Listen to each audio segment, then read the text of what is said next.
لحديثك صحيح هاتوا پێغەمبەری عزیز و خۆشەویستمان صلى الله عليه وسلم ڕۆژێک بە سەحابەکانی فەرموو كيف أنعم وقد التقم صاحب القرن القرن وحنى جبهته وأصغى سمعه ينظر نحو العرش ينتظر أن يؤمر أن ينفخ فينفخ. چۆن دڵم خۆش بێ، چۆن لە خۆشیدا بژیم بە جۆرێک بەردەوام پێ بکەنم لە کاتێکە ئیسرافیل سەلامی خوای لەسەر بێ کە یەکێکە لە چوار مەلایکە گەورەکە سەلامی خوای پەروەردگاریان لەسەر بێت. ئەفەرمێ ئەو کەڕەناو شەیپورەی کە دنیای پێکاول دەبێ بە فەرمانی خوا فووی پێ ئەکات، وەکو شاخێک وایە شاخی ئاژەڵ و شت چۆنە، بەڵام شێوەکەی خوای گەورە خۆی دەزانێت. پێغەمبەری خوا صلی الله عليه وسلم دەفەرمێ ئیسرافیل سەلامی خوای لەسەر بێ، ئەو سوورە ئەو کەڕەناو شەیپورەی بەدەمەوە گرتووە و ناوچاوانی داخستووە و گوێیەکانی بە گوێی خۆی ئاوای گوێ ئەگرێت، تەماشای عەرشی خوا دەکا. لەو ڕۆژەوە کە خوای پەروەردگار ئەو کەڕەناو شەیپورەی پێ بەخشیوە کە فەرمانی پێکردووە کاتێک کە نەفخی سوور لێ بدرێ، لەو ڕۆژەوە داینە ناوە بەدەمێوەیە، ئاوە تەماشای عەرشی خوا دەکات، چاوەڕێی ئەوەیەتی فەرمانی پێ بکرێت. خوای گەورە بفەرمێت ئەی ئیسرافیل فوو بکە بە کەڕەناو بە شەیپوردا دنیا کاول بێت، چاوەڕێی فەرمانی خوایەتی، کەواتە قیامەت زۆر نزیکە. ئیسرافیل سەلامی خوای لەسەر بێت چاوەڕێی ئەوەیەتی کەی قیامەت دێ. هەتا پێغەمبەری خوا صلی الله عليه وسلم دەفەرمێت کە هەموو ڕۆژێکی جومعە گیان لەبەران دەزانن قیامەت کەی دێ کە ڕۆژی جومعەیە، هەموویان گوێ دەگرن بزان ئەمڕۆ قیامەت نایە، بەڵام من و تۆی یاخی، من و تۆی ئیمان زەعیف، من و تۆی بێڕەحم و بێبەزەی بەرامبەر بە قەبر و قیامەتی خۆمان، ئەوەی لە بیرمان نییە قیامەت، ئەویش حاڵی مەلائیکی خوای پەروەردگارە. پێغەمبەری خوا صلی الله عليه وسلم بە جوبرەئیلی فەرموو سەلامی خوای لەسەر بێ باشە من قەت نابینم میکائیل پێ بکەنێ، یەکێکە لە چوار مەلایکە گەورەکە سەلامی خوای لەسەر بێ، قەت نەبینێ پێ بکەنێت ئەو کاتانەی کە لە ئاسمان بینیوەتی.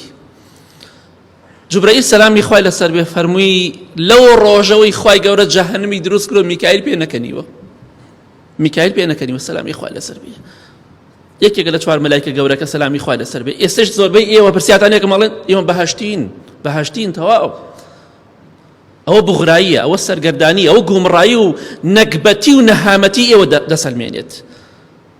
ئیسرافیل ئەوە حاڵەتی سەلامی خوای لەسەر بێ، میکائیل لە ترسی جەهەنەم پێ ناکەنێت، تۆش ئەڵێ من بەهەشتیم، فڵان کەس بەهەشتیە تۆ بەهەشتیت، وەڵڵا باجی ئەو تاوانە گەورەیە ئەدەی کە لە ڕۆژی قیامەتە کە بە خۆت ئەڵێ بەهەشتی بە خەڵکی ئەڵێ بەهەشتی، ئەوە گومڕاییە، ئەوە شەیتان گومڕا و سەر لێ شێواوی کردویتە. ئەی نابیری قەبر و قیامەت کەیت و ئەم قسانە دەمە دەرناچێ، ئەو بەڵگەی لەسەروی کە تۆ زۆر بغرا و لە خۆت بای بوویتە. ئەو حاڵی مەلایکی خۆیان سەلامی خۆیان لەسەر بێت. بۆیە پێویستە پێش ئەوەی بمرین و قیامەتمان بەسەرا بێت بگەڕێنەوە لای خوا. پێغەمبەری عەزیز و خۆشەویستمان صلی الله عليه وسلم دەفەرمێ ڕۆژی قیامەت نایە هەتاکو خۆر لە خۆر ئاواوە هەڵنێت. هەموو ڕۆژێکە خۆر ئاوا بێ بەبێ حەدیث پێغەمبەری خوا صلی الله عليه وسلم لەژێر عەرشی خوای گەورەدا سەجدە بۆ خوای گەورە دەبات. ئەفەرمی ئەی خوایە گیان بڕۆم هەڵبمەوە لە شوێنی خۆمەوە لە ڕۆژهەڵاتەوە، خوای گەورە ئیزنی ئەدا ئەمجا دەچێ لەوێ هەڵدێ. بەڵام پێغەمبەری خوا فەرمیە صلی الله عليه وسلم ڕۆژێک دێت خۆر کاتێک کە سەجدە بۆ خوای گەورە دەبات، خوای گەورە ڕێگای پێ نادا دووبارە بچێت لە خۆر هەڵات و ئاوا بێت. دەفەرمێت لە کوێوە ئاوا بوویتە لێوە هەڵبێ، ئەوە قیامەتە. ئیتر ئەو کاتە هەموو خەڵکی ئیمان دەهێنن، بەڵام ئیمانی خەڵکی نایخوات، چونکە ئەبێ پێش ئەو ئیمان بهێنی. و هەر کەسێکیش لە ئێمە بمرین ئیمان دەهێنین پەشیمان دەبینەوە، بەڵام سوودی نییە. بەڵێ خۆشەویستان، خۆرێک بەو گەورەی خۆیە کە چەندێک زەبەلاح و گەورەیە سەجدە بۆ خوا دەبات هەموو ڕۆژێک. تۆی یاخی، تۆی بچووک، کاتێک کە لە دایک بووی وەزنی مریشکێکت نەبوو، ئێستا تۆ ئاوا لوتت بەرز بووە سەجدە بۆ خوا نابەی؟ ئامادەنی نوێژ بۆ خوا بکەی، ئامادەنی فەرمانی خوا جێبەجێکەی، خۆرێک بەو گەورەی خۆی لەژێر فەرمانی خوادایە، بەڵام تۆ یاخی لە خۆت بایی بوویتە دڵنیابە ئەو لاشە و ئەو جسمە و ئەو هێز و قووەت و پار و سامانی کە تۆ باسی دەکەیت و دڵت پێی خۆشە و شانازی پێوە دەکەی لە خوا دووری خستویتەوە، ڕۆژێک دێ هەر هەمووی بەجێ دەهێڵیت، ئەو لاشێت کرم تێدات، کەواتە لوتت بەرز نەبێ خۆت بە گەورە مەزانە. ئەمڕۆ تۆ بەو کە بگەڕێرە بۆ لای خوا پێشەوەی قیامەت بێ. گەنجێک هەبوو دوور لە خوا، نوێژ نەکەر، عارەقخۆر، عەزیەتی دایک و باوک و دراوسێکانی ئەدا، زۆر خراپ بوو. بە ڕێگایەکدا دەڕۆیشت، هەندێک گەنجی خواناس و چاکی توش بوو، گەنجەکان سەلامیان لێ کرد، بەدەمیەوە پێکەنین هەندێک ئامۆژگاریان کرد، باسی بەهەشت و جەهەنەمیان بۆ کرد. کاریگەری بەسەر ئەم گەنجە خراپەوە هەبوو، ئەو ئامۆژگاری ئەو گەنجانە، بۆی ئینسان بۆ خوا قسەیە بکە، بەخوا دەدانە ناو دڵی خەڵک. هەر شتە کاتێ بۆ خوا قسەت کرد، بەخوا قسەکانت کاریگەری بەسەر خەڵکەوە بێت. ئەم گەنجە فەرمی من چی بکەم باشە؟ مادەم بەهەشت و جەهەنەم بەم جۆرە بێ، پێویستە خۆم بۆ بەهەشت ئامادەکەم و لە جەهەنەمیش خۆم بپارێزم. وتیان تۆبە بکە بگەڕێرە بۆ لای خوا. مادەم تۆ کەسێکی خراپی، دوور لە خوای نوێژنەکەر و عارەخۆر و خراپیت، بگەڕێرە بۆ لای خوای گەورە. وتی چی بکەم؟ وتیان دەست نوێژێ بگرە، بڕۆ بۆ مزگەوت نوێژ بکە. بەڵێ گەنجەکە دەست نوێژی کرد لە ماڵەوە بەرەو مزگەوت کەوتە ڕێ. کاتێک کە ڕۆژ بۆ مزگەوت بە دڵێکی پڕەوە ئەگری، پەشیمانە، تۆبە ئەکا، گەڕاوتەوە بۆ لای خوا. بەڵێ چۆ ناو مزگەوتەوە تەماشای کرد، کاتی قامەتە بۆ نوێژی مەغریب. گەنجەکە چۆ ناو نوێژەوە بە دڵێکی پڕ لە تەوبە و پڕ لە خەم و خەفەتەوە کە چەندێک خراپ بووە. ئەمڕۆ تۆبەی کرۆ گەڕاوتەوە بۆ لای خوا. چۆ ناو نوێژی مەغریبەوە، کاتێک کە ئیمام چووە سەجدە، ئەمی سەجدەی برد و بەڵامە هەڵ نەسایەوە، وەفاتی کرد. لە ناو سەجدەدا وەفاتی کرد. بۆیە پێویستە کاتێک کە تۆبە دەکەین تۆبەی ڕاستەقینە بکەین، بۆی خوای گەورە ئاخرمان خێرکە. ئەمڕۆ بگەڕێرە بۆ لای خوا هەتاکو ئەو ڕۆژەی نەمردویتە، کە مردی قیامەت زۆر سەختە. ڕۆژێک دێت بە فەرمانی خوا، خوای گەورە خۆی دەفەرمێ: ونفخ في الصور فصعق من في السماوات ومن في الأرض إلا من شاء الله.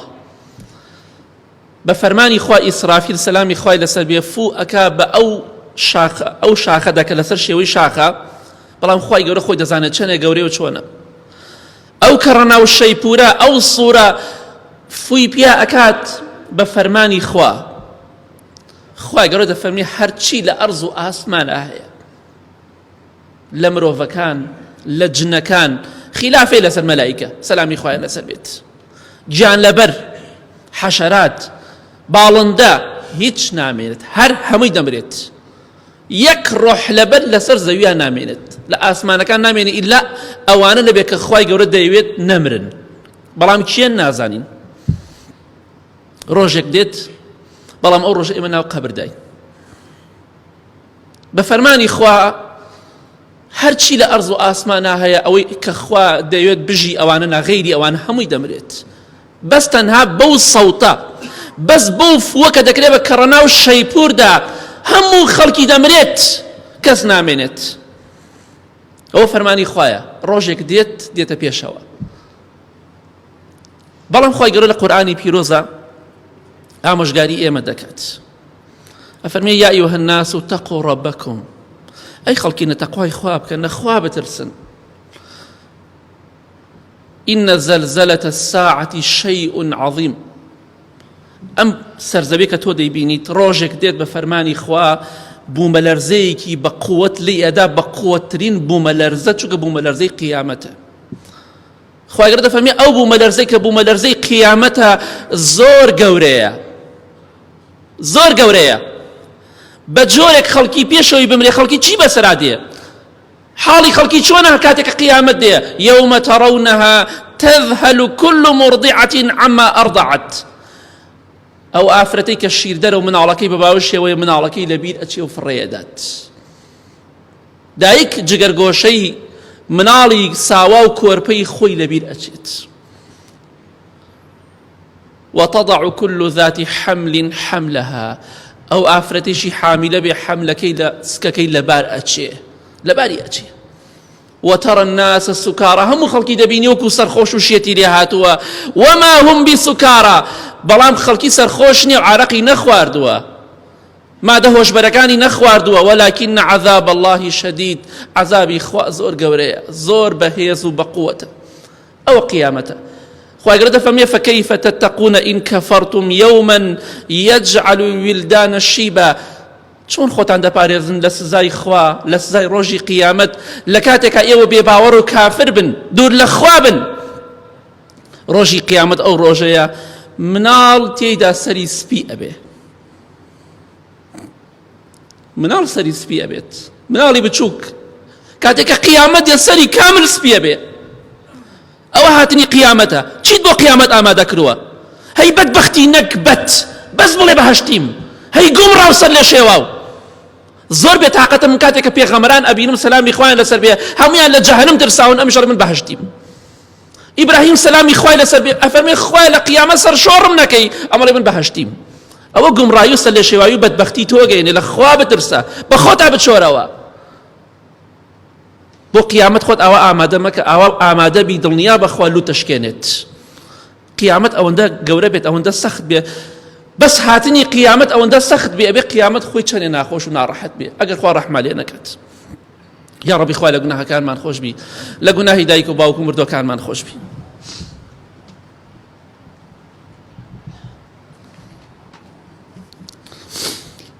الحمد لله والصلاة والسلام على رسول الله وعلى آله وصحبه ومن والاه. وأنا زانن ئەم بوونەوەرە ئەم کەونە وەکو خۆی دەمێنێتەوە.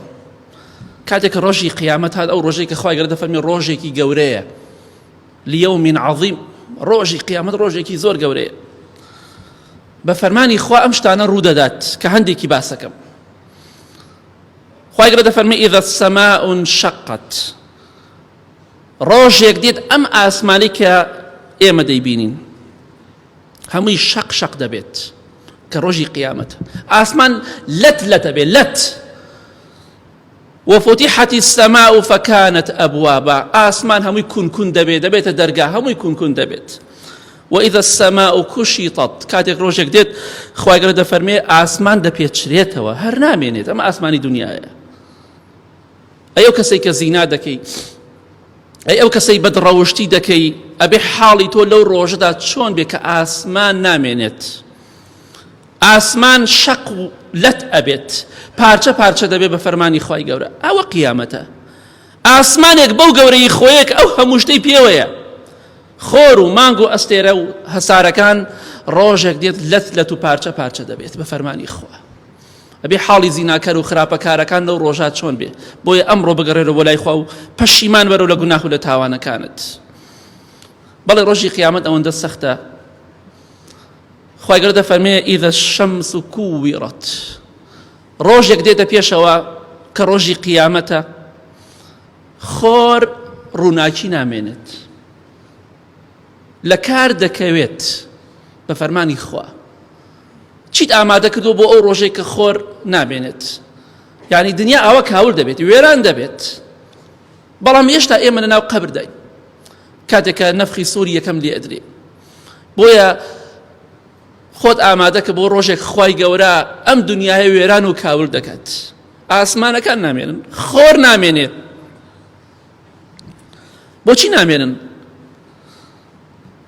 لەبەرەوە بە فەرمانی خوایە وأذنت لربها وحقت، بە فەرمانی خوا شەق بە شەق دەبە، پارچە پارچە بە، پارچە پارچە دەبێت. وإذا الكواكب انتثرت وإذا النجوم انكدرت، نەک هەر ئاسمان و خۆر، ئەستێرەکان هەمویان دەوەرنە خوارەوە، ڕووناکییان نامێنێ، پارچە پارچە دەبن. ئەستێرەکان نامێنن چونکە ئەوانە بۆ جوانی دنیان. ولقد زينا السماء الدنيا بمصابيح، دنیا کاول بوو نابێ. ئەوەش بە فەرمانی خوا ئەستێرەکانیش نامێنن چونکە ئەوانە جوانیەکن بۆ دنیا. نەخۆیان دەمێنن نە شەوق و ڕووناکییان دەمێنێت.